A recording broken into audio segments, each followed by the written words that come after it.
Good morning, good afternoon, good evening. Selamat pagi, selamat tengah hari, selamat petang. Kali vanakkam, malai vanakkam, ni hao ma, wa hen hao. And this is the SD from the SD channel bringing you latest tech stuff. As some of you may have known, OnePlus just launched their OnePlus Nord on the 21st of July and we are here to review it.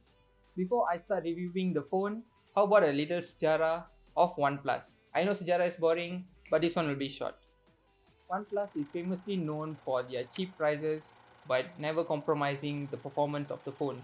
Started with the OnePlus One, they were called the flagship killer for giving a cheap price for a phone that can perform as good as a flagship.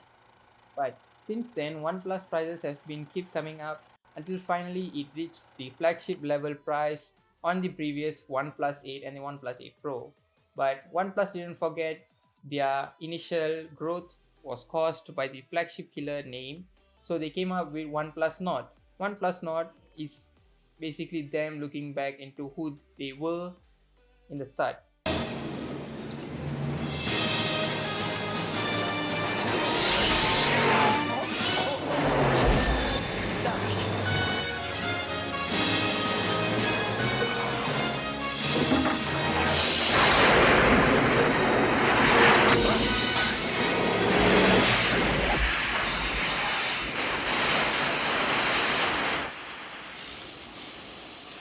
So they created a phone which is cheap but could perform as good as their very own device, the OnePlus 8.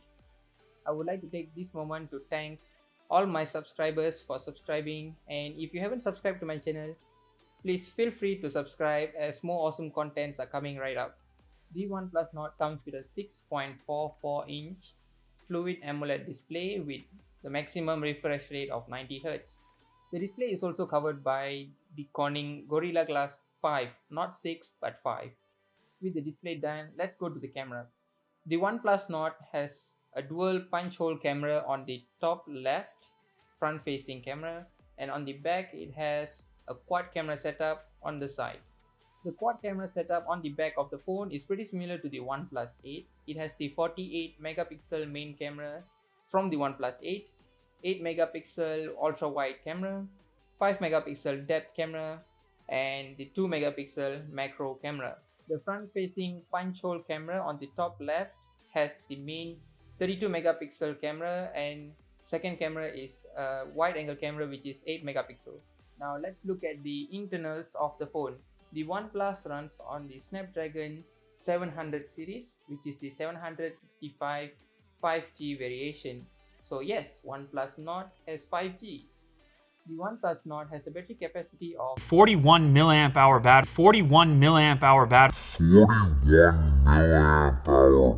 41 milliamp hour sounds very small to me.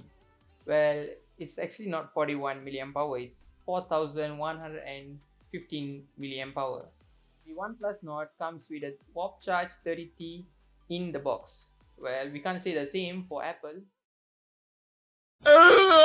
The OnePlus Nord comes in two different colors, the Onyx Hitam and the Blue Guli.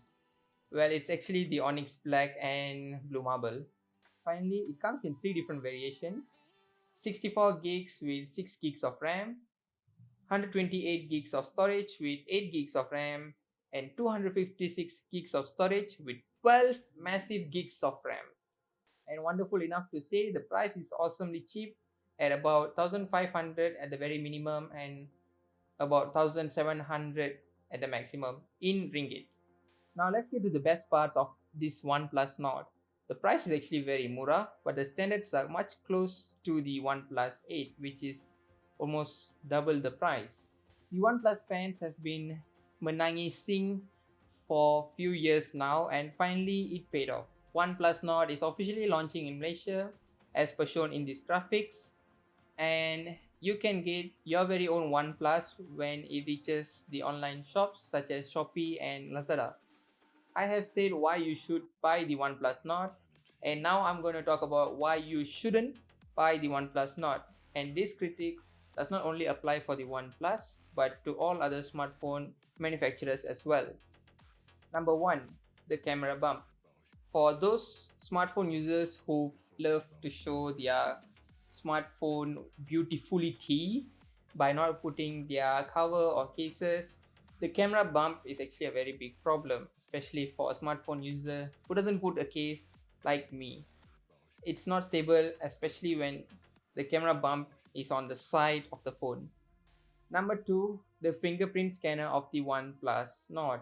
The fingerprint scanner is placed at almost the very bottom of the phone, and it might cause difficulty in reachability, as fingerprint scanner should be placed in a much center or 75% from the bottom, which could allow easy access. So with that said guys, also feel free to catch me on the From Scratch series on my Digital Makers YouTube channel. I've been doing that for a month plus, and we are giving away tons of stuff. I mean, like VR stuff, Lego Mindstorm set, and many more. So with that said, thank you so much for joining me on this video.